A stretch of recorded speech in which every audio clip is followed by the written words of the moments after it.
multinational wealth management firms in the world, overseeing trillions of dollars in assets. YouTubers like XLP have dug even deeper into his family history and found that this pattern of wealth stretches back generations, all the way to his great-grandfather. Until he took over as the vice president and CFA for the Bank of America. His obituary mentions that he was a member of the Quail Valley Golf Club in Vero Beach, where a membership will run you a very modest $85,000 a year, not counting all of the other fees. The obituary also mentions that Tom's grandfather was an FBI agent.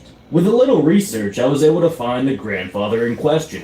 Horatio Weston Segura joined the FBI shortly after he retired as an attorney, and was also the son of an insurance magnate from Mississippi. His great-grandfather, Joseph Otto Segura, was a Harvard-educated pediatrician who would marry Mabel Weston, the heiress to the Weston family fortune. He would serve as the vice president of his father-in-law's insurance company, Lamar Life, which would change its name to the L Group in 1999. His great-great-grandfather-in-law, Henry Weston, inherited the H. Weston Lumber Company, the largest lumber company in the entire United States at the time. That kind of upbringing gave Tom opportunities that most aspiring comedians never have. Now, I just want to say, there's nothing inherently wrong with growing up with wealthy parents or having a financial safety net. On its own, that isn't a criticism. This only becomes a problem if, for example, Tom were to go on several rants about poor people and tell them to pull themselves up by their bootstraps, even if he had the luxury of growing up with rich parents. After graduating from college, Tom moved to LA to pursue a career in entertainment. Ironically, his original goal wasn't even stand-up comedy. He wanted to become an actor, doing sketch comedy and shows like Saturday Night Live. So I get to LA January 2002, and I have no idea how LA operates. I also am not coming to do stand-up.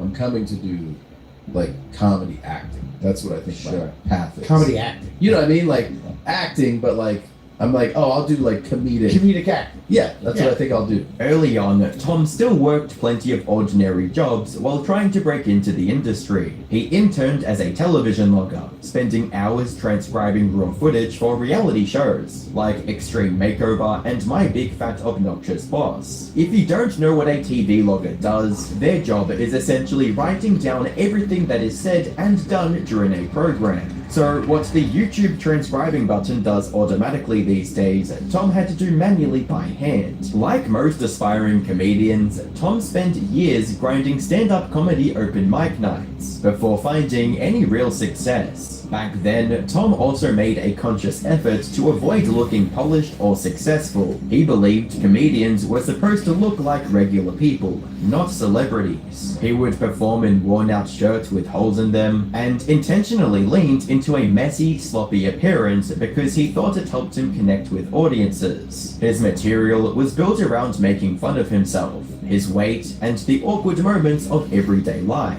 Whether or not that image perfectly reflected reality didn't really matter. If the jokes landed, audiences accepted it. Larry David is a perfect example of this. He's one of the wealthiest comedians in the world after creating Seinfeld. Yet, on Curb Your Enthusiasm, he still comes across as relatable because he's constantly making fun of himself and turning everyday frustrations into comedy. Audiences don't expect comedians to live exactly like the characters they portray. They just expect them to be funny.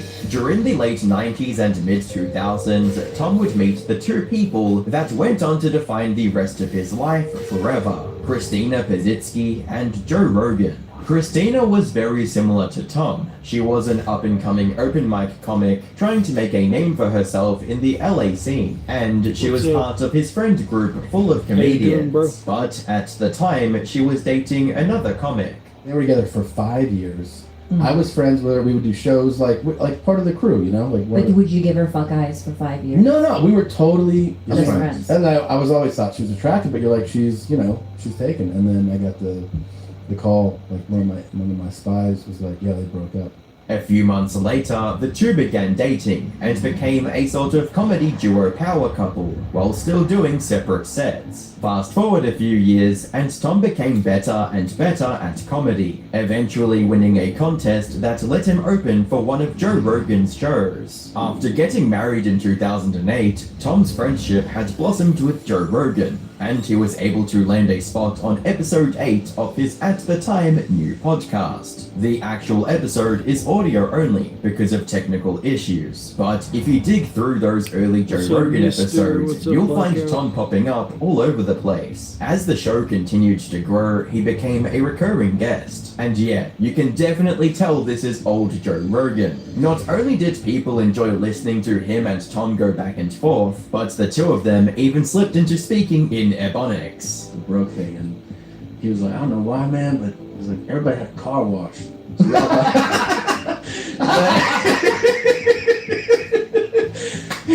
he's like, we all had a fucking car wash, man. That shit did not last. Like, we all spent money on a car wash. We all bought a car wash. Yeah, man, you ain't got your own car wash. This brief appearance on episode 8 might not seem like a big deal, but it was probably the moment that changed Tom's life forever. Whatever happened behind the scenes, it clearly convinced him that podcasts were the future for comedians. Just a few months later, he launched one of his own, with Christina. The podcast was called Your Mom's House, and this might make your eyes roll today, but back then, launching a comedic podcast was a genuinely new, novel idea. It's almost impossible to imagine now because it feels like literally everyone has a podcast, especially comedians. But that simply wasn't the case at the time. What made the show stand out even more was the chemistry between Tom and Christina. That might sound like an odd thing to point out, because, of course, they're married. They better have chemistry. But there's a huge difference between having relationship chemistry and having entertainment chemistry. It's easy to have fun talking with your spouse or your friends, but from the outside looking in, those conversations can be incredibly boring. Most friendships are built on inside jokes and shared experiences that nobody else understands. Tom and Christina managed to avoid that trap. Whenever they referenced something, they gave enough context for the audience to follow along. More importantly, they made listeners feel like they were part of the joke. Instead of watching from the outside, they could bounce off each other naturally while still keeping the audience engaged. And that's a surprisingly rare skill in podcasting. That foundation, combined with... What up, Dark? How you doing, man? Just chilling, doing pretty good. His podcast exploded in popularity, and so did his stand-up career. In 2014, he released his first Netflix special that was met... Trying to stay healthy out here. Tom was a genuinely funny comedian. He probably would have found success on his own, but Rogan's platform launched him into an entirely different level of popularity. The 2010s became what many fans consider the golden era for Tom Segura, and the comedians around him. Everyone in Rogan Thanks, Hovac. be thriving, and many of them had successful podcasts of their own. Through Joe Rogan, Tom became close with people like Joey Diaz, Theo Von, Tony Hinchcliffe, and most importantly, Bert Kreischer. Tom had actually met Bert back in the early 2000s, but they reconnected years later and eventually launched another podcast called Two Bears, One Cave. At this point, Tom wasn't just succeeding as a stand-up comedian. He had multiple hit podcasts, a growing media empire, and a string of successful comedy specials. Everything seemed to be going perfectly. Then, one day, everything changed, with a single slip on a basketball court. In late 2020, while attempting to dunk a basketball as a part of a comedy sketch, Tom completely flopped and landed on his arm, breaking it and rupturing his patella tendon in the process. A lot of people point to this moment as the quote beginning of the end, the tipping point that launched Tom's career. Rest in peace, Optimus Prime. Tom had always been a big guy. For pretty much his entire career Cheers, bro. and performer, he had been a fairly large chungus, and for the most part, he didn't seem to care. If anything, his size became part of the comedy. The obvious problem was that after years of neglecting his health, He simply wasn't in good enough physical condition to even do relatively minor physical activities without risking serious injury, and that's essentially what the doctors told him. When you actually watch the clip, what he's attempting isn't even that crazy. He barely gets off the ground before the massive weight of his belly causes his body to implode on itself. For most people, something like this probably would have been a relatively minor injury at worst, but because Tom was in such poor physical condition, the fall resulted in multiple serious injuries and a trip to the hospital. This incident gave him a reason to seriously reflect on his health, and afterward, Tom decided he wanted to lose weight and get himself into better shape so he could live a healthier and happier life. So that's exactly what he did. He started going to the gym regularly and presumably got plenty of advice from the people in his Rogan comedy circle who were also involved in MMA, weightlifting, and fitness. He even used his podcast to run his own 5K with Bert. Since then, he has very noticeably trimmed down a ton, apparently losing around 80 pounds. Keith, how you doing? The most I ever weighed was 265. Holy shit. Yeah. And what are you now? 187. That's insane. Yeah, so it's like, what, 80 pounds? Shortly after getting injured, Tom decided to move his family and studio to Austin, Texas, eventually purchasing a $6.5 million mansion. The move to Austin was probably influenced, at least in part, by Joe Rogan being there, and encouraging a lot of his friends to relocate as well. This is where it gets interesting, and relates to why some fans call this slip the turning point of his doom. Actually, instead of calling the basketball court injury the beginning of the end, it might be more accurate to call it the I haven't seen that. I'm about to take a dab. Yo.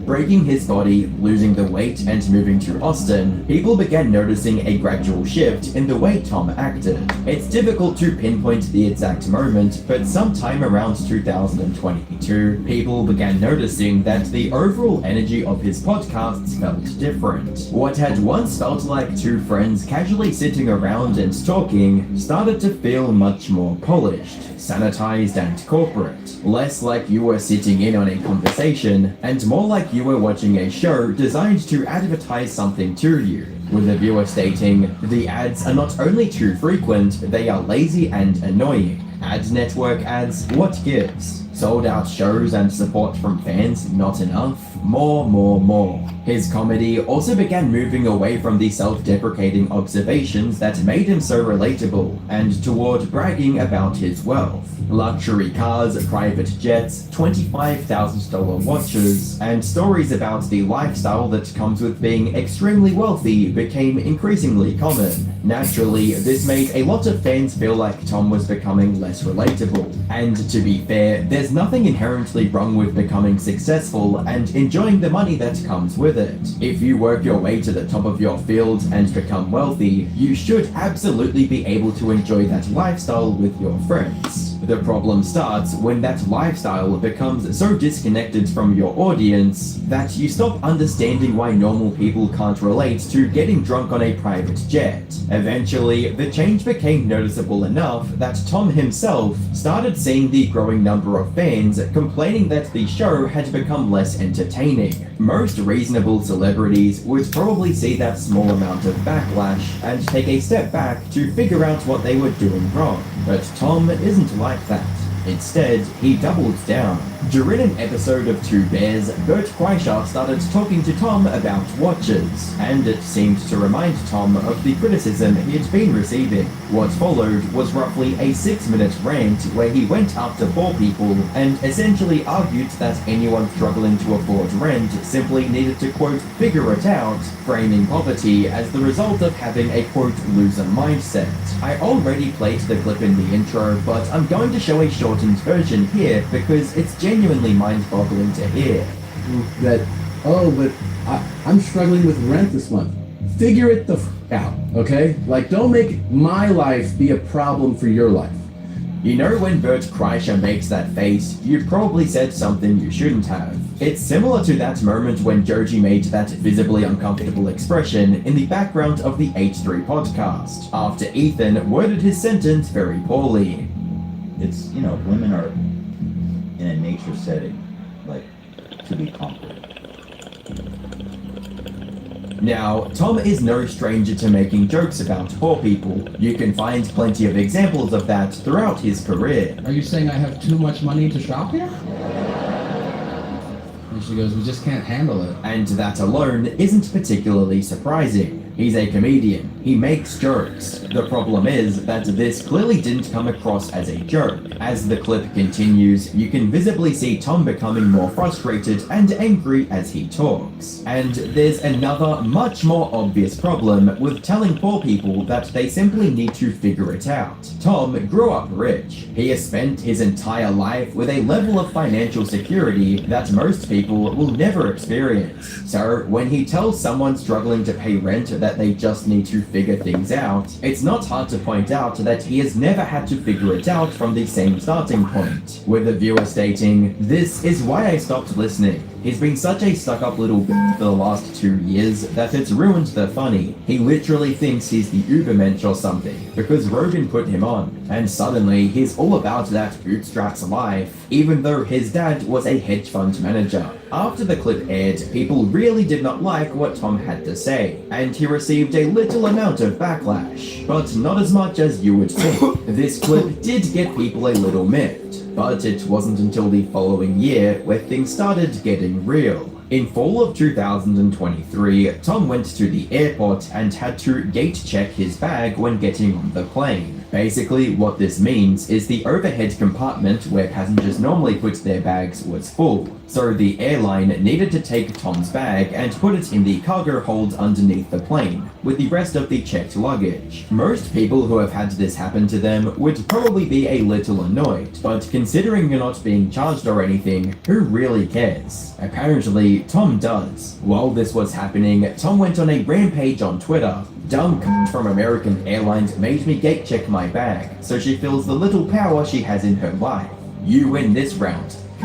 When people started replying to him, suggesting that maybe he should relax a little over a random airport employee doing her job, Tom started ranting once again about poor people and how much he hated them. All the poors and the losers have the same response. "Ooh, you were inconvenient. You should accept it. That's what me and my dumb poor family have done for generations. This is why you're a poor." The lowest level poors get upset as they've been trained to do. When you point out they're happy to do what I'm told servant mentality. You are specks of shit on a washcloth, and washcloths belong in the trash. This is what really did him in, and the backlash went from a relatively small group of people criticizing his behavior to people turning on him in droves. A lot of fans had already been building up frustration over the noticeable changes in his personality, comedy, and lifestyle over the years, and this incident simply poured gasoline on all of it. For many people, it confirmed what they had already been thinking. Tom had become completely disconnected from the audience that had helped make him successful in the first place. No, like genuinely, where is the funny part of the joke?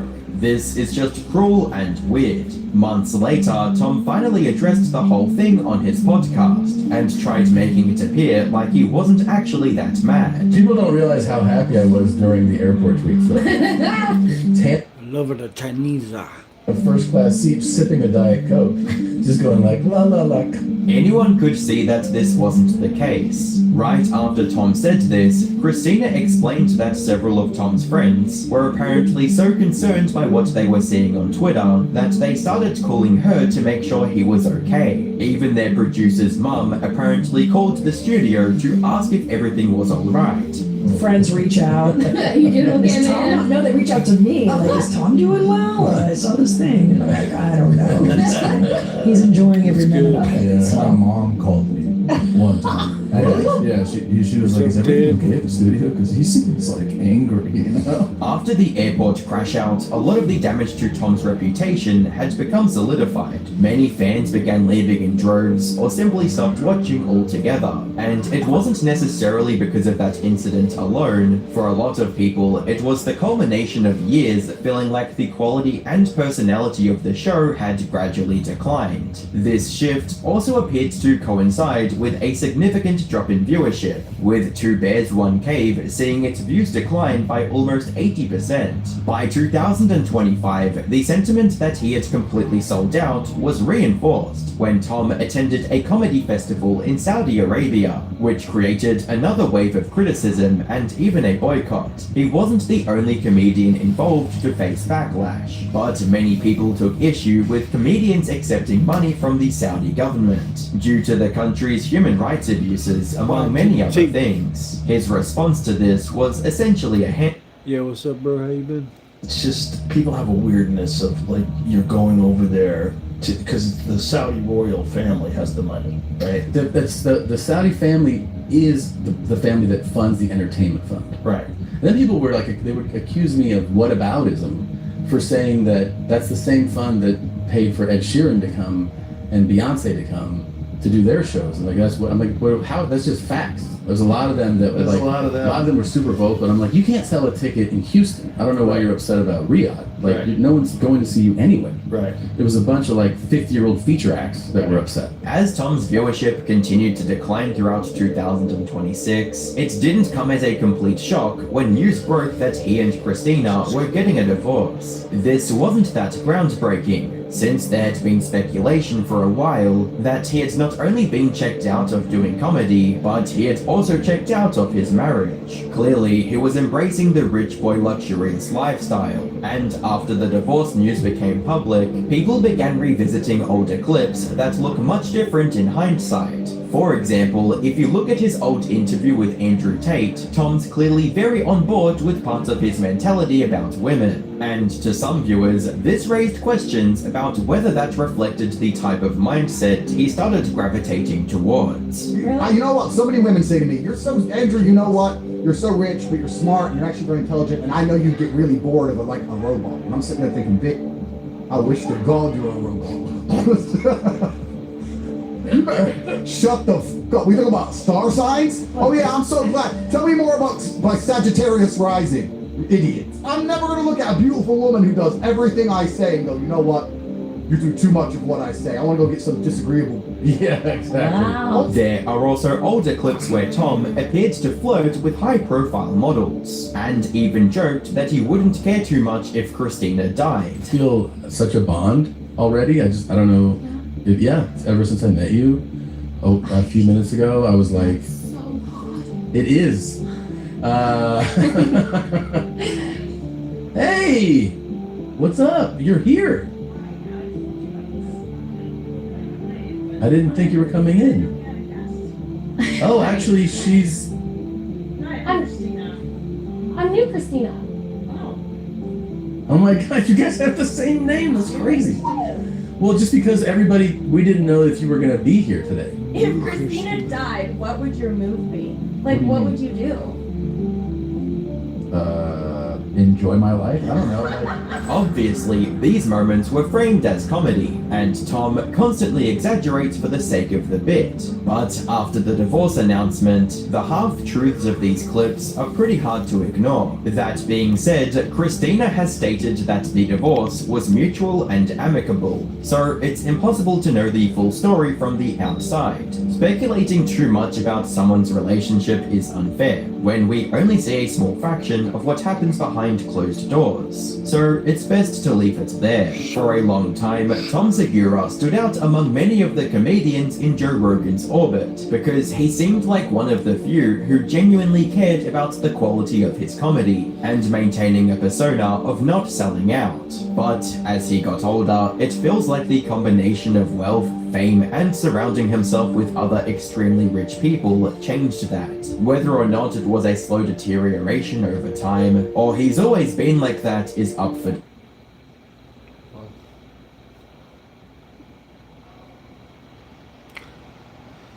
Crazy shit. The deserved downfall of Dr. Phil has not a downfall.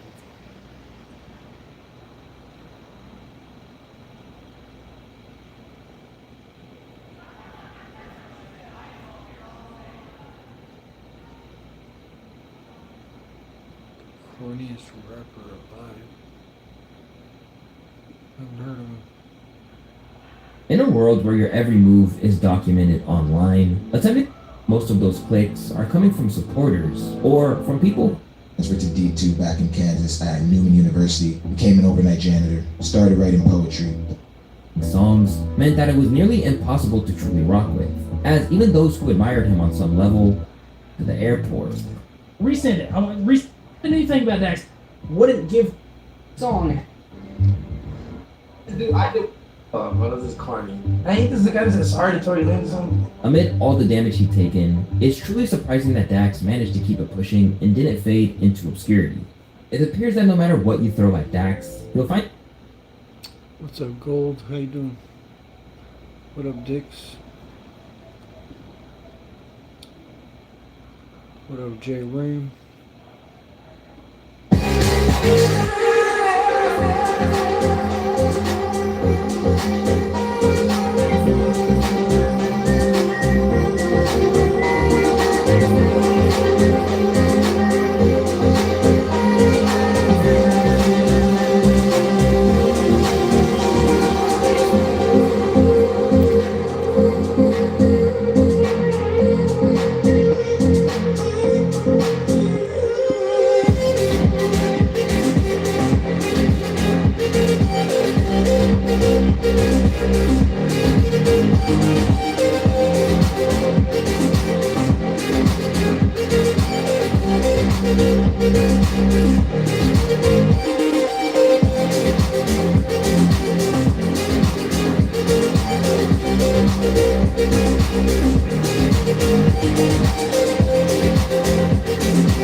Yeah, it's on my YouTube playlist.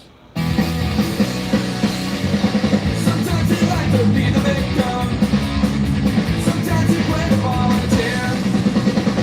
Turn out we play our roles, it always ends the same. Without control, it's only fear. You love to bring the chaos in our lives. Still it took the world to say goodbye. So go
Flat Earth is a problem with people in charge think that. That is silly theory because POV.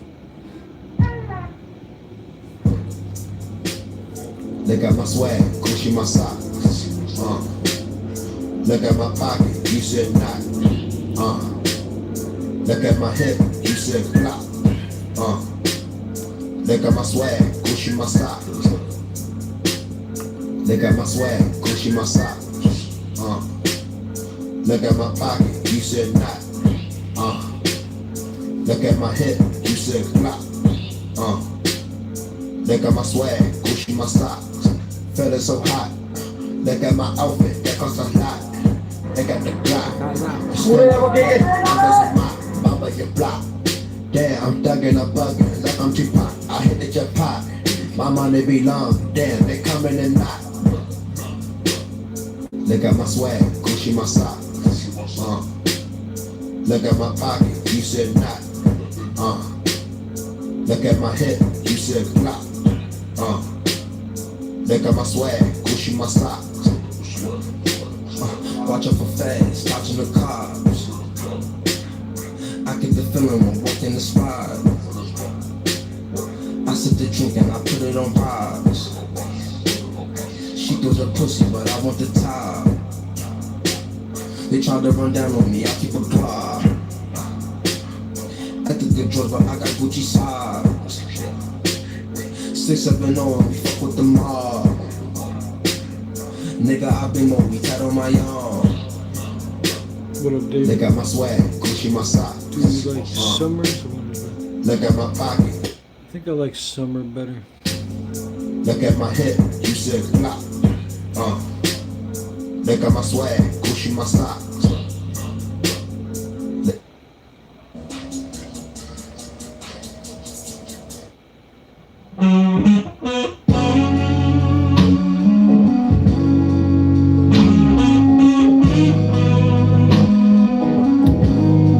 In fact, I definitely like summer better.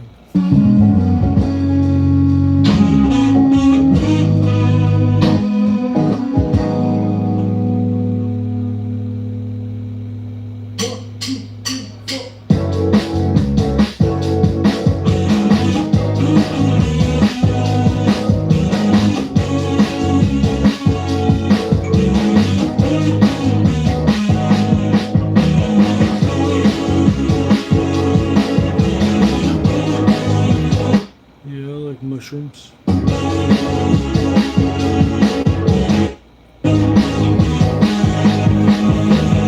I don't think you know. You're the one and only. Words like sticks and stones. I guess it's just the way things go. I've been a danger to myself. I've tried to blame somebody else. Whatever happens to you, don't. What up, file name? That's in your name. I try to tell you the truth, but I don't think you understand. I wanna walk in the Sean Ryan. Yeah, I've seen Sean Ryan. Most of his stuff, or some of his stuff, I mean.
This is It's Alright by the Mystery Lights.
Taking it real smooth tonight.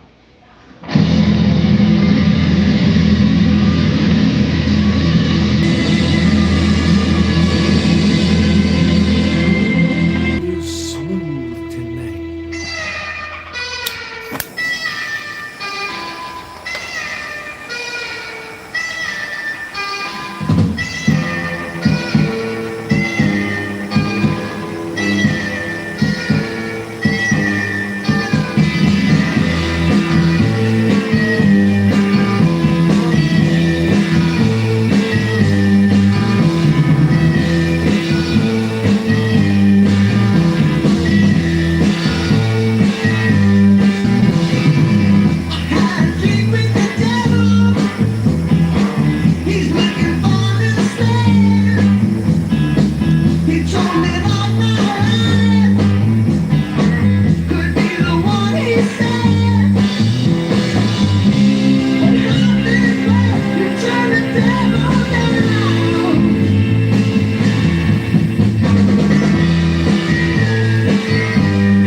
Yeah, this band's dope as hell.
Brasileira dancing into the daylight.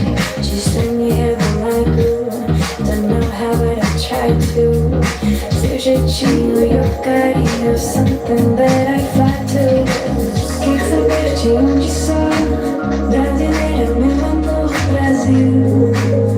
Yeah, São Paulo, Rio, Brooklyn, Hills. Quer saber de onde sou? Brasileira me mandou pro Brasil.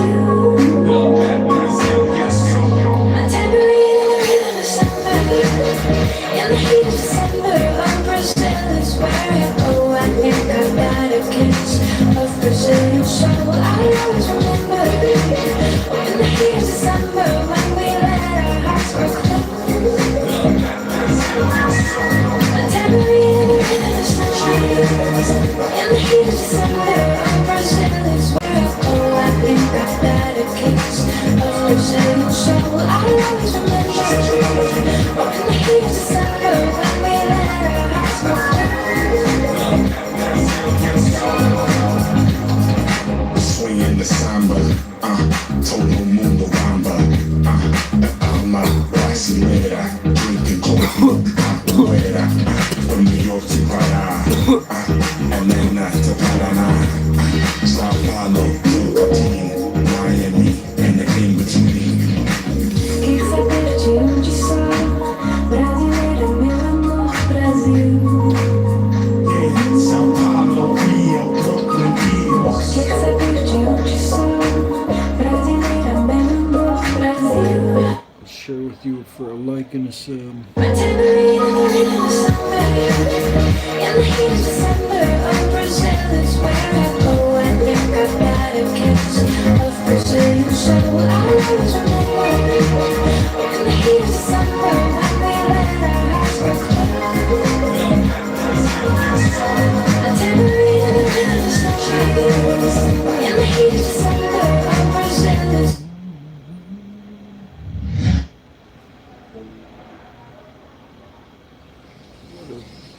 Warning.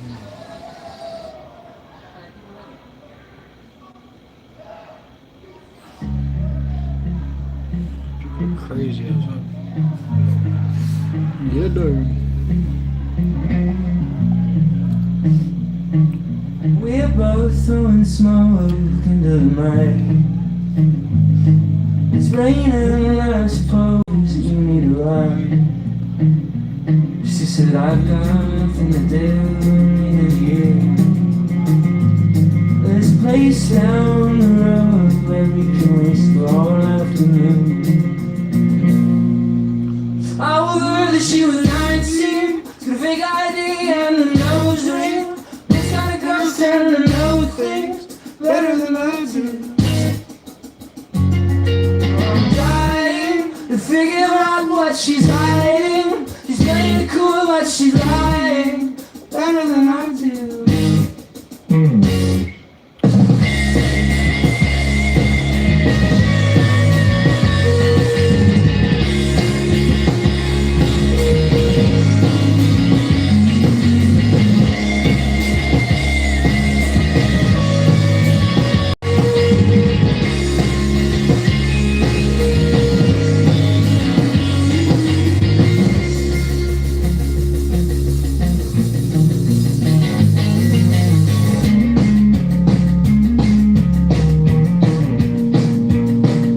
Feels like a night's cartoon. I've been carrying yours since you like my own, and I've got nothing to do, needed you. So chase Jack with love and waste away the whole afternoon.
Thompson. Be careful out there, you hear me? I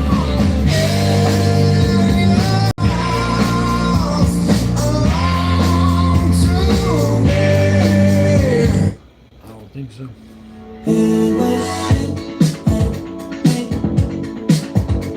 Walking on the spaces, chambers, it seems. Thought it would make it in this distant place. Everything is changing. Don't wait up for me. Say they haven't drifted.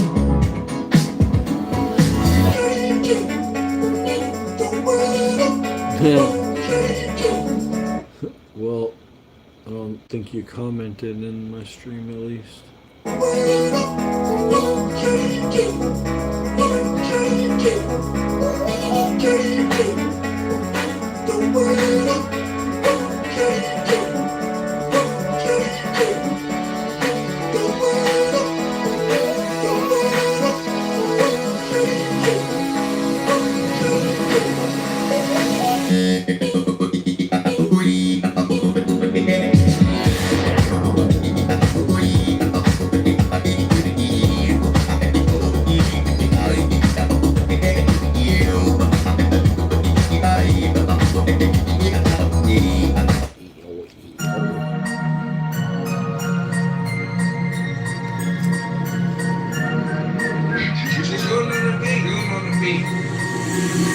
Hey, fuck all that best friend and that partnership. When shit hit the fan, it's one microwave. My bloodline, I ain't gotta stay to Ivy. Mind if I like me till I die, that's who I'm rocking with. Fuck all that best friend and that partnership. When shit hit the fan, it's one microwave. My bloodline, and I ain't gotta stay to Ivy. Mind if I like me till I die, that's who I'm rocking with. Don't make us matter, it's all bad, we just poppin' shit. The love we had didn't go with my partners with. So every day we money makers, get them commas, bitch. You better pray that we don't catch it when you shot, bitch. You win something, you lose something, I understand. But fuck that, from now on we need the upper hand. Put the Glock 21 in your brother's hand. I'm guaranteed to send a nigga to the motherland. You got problems with who you must don't understand. How this gon' go after this about you fucking plan. Back silent, let it go into his fucking jam. Look at him, give him some more, like what the fuck you saying? Fuck all that best friend and that partnership. When shit hit the fan, it's one microwave. My bloodline, I ain't gotta stay to Ivy. Mind if I like me till I die, that's who I'm rocking with. Fuck all that best friend and that partnership. When shit hit the fan, it's who I'm rocking with. My bloodline, and I ain't gotta stay to Ivy. Mind if I like me till I die, that's who I'm rocking with. If talking, y'all be doing getting old. No neighborhood, I walk through it, it get cold. With my nigga with that shit but on my toes. Extended clips up in your shit and in the hole. My eyes are red, I'm blinking green, I see him go. Got the car, turn off the light and swing my door. Bitch, I'm doing this for life, so now you know. Like the consequences, cause them niggas gotta go. I cannot care about a nigga, this my fault. Like we cool, but we ain't, is this a joke? No, let your stupid last words give you smoke. You better know the password that we know, nigga. Fuck all that best friend and that partnership. When shit hit the fence.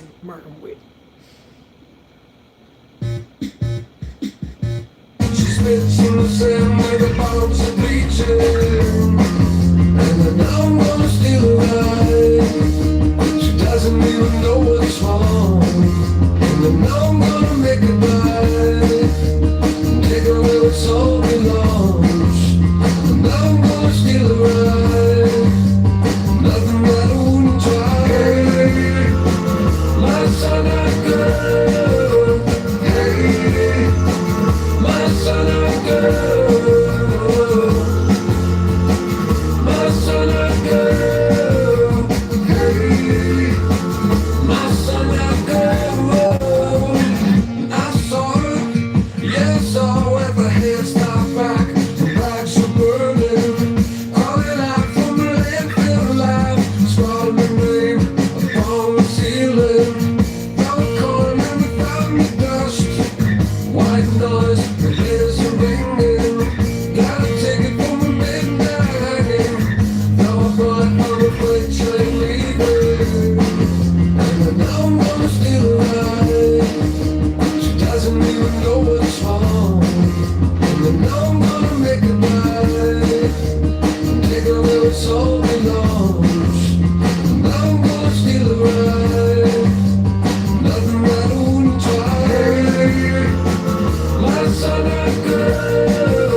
crazy footage of the flood, man.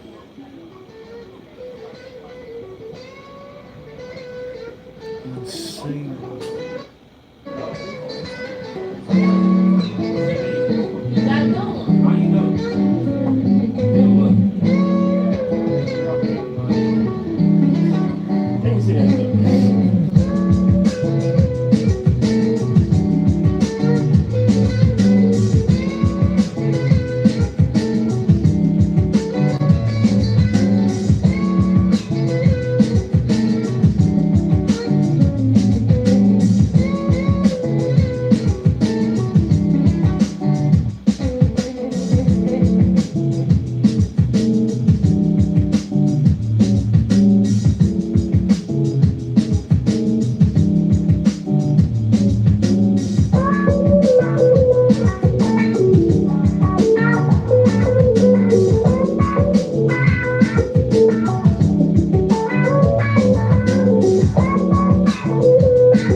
Boy fresh, fuck herself, I got a beeper. Bad little bitch, and she rolling up the reefer. Up all night, I ain't never been a sleeper.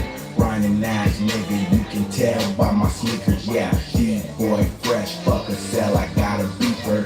Bad little bitch, and she rolling up the reefer. Up all night, I ain't never been a sleeper. Grinding ass nigga, you can tell by my sneakers, yeah. Hustle for the dollars, I need a nigga, I fiend it.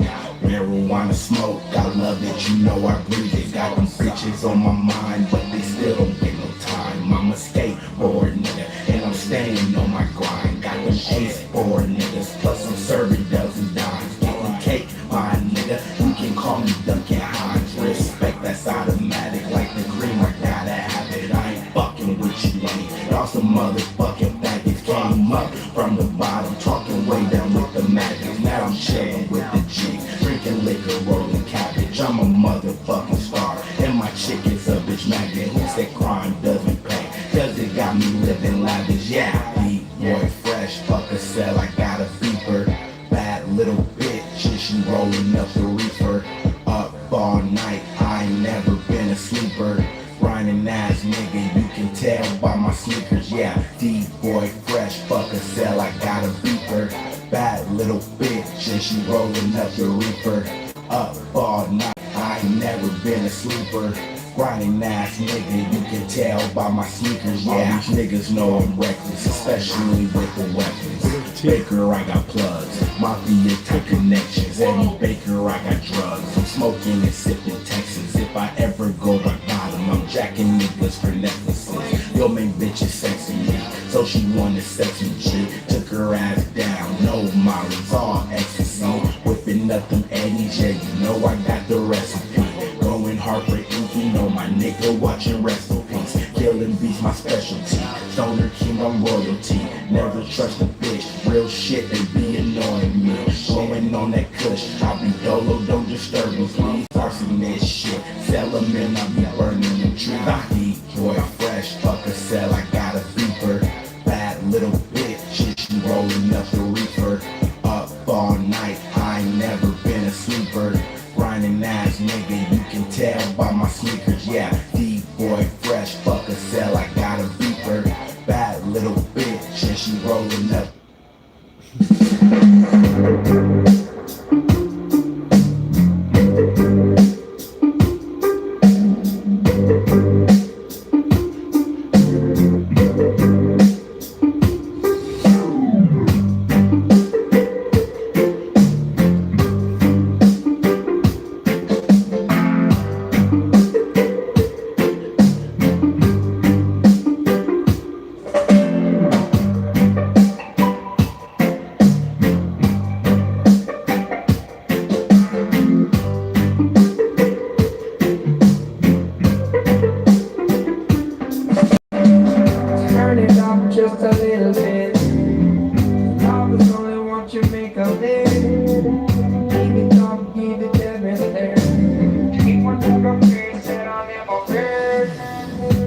think I'm gonna restart real quick on YouTube.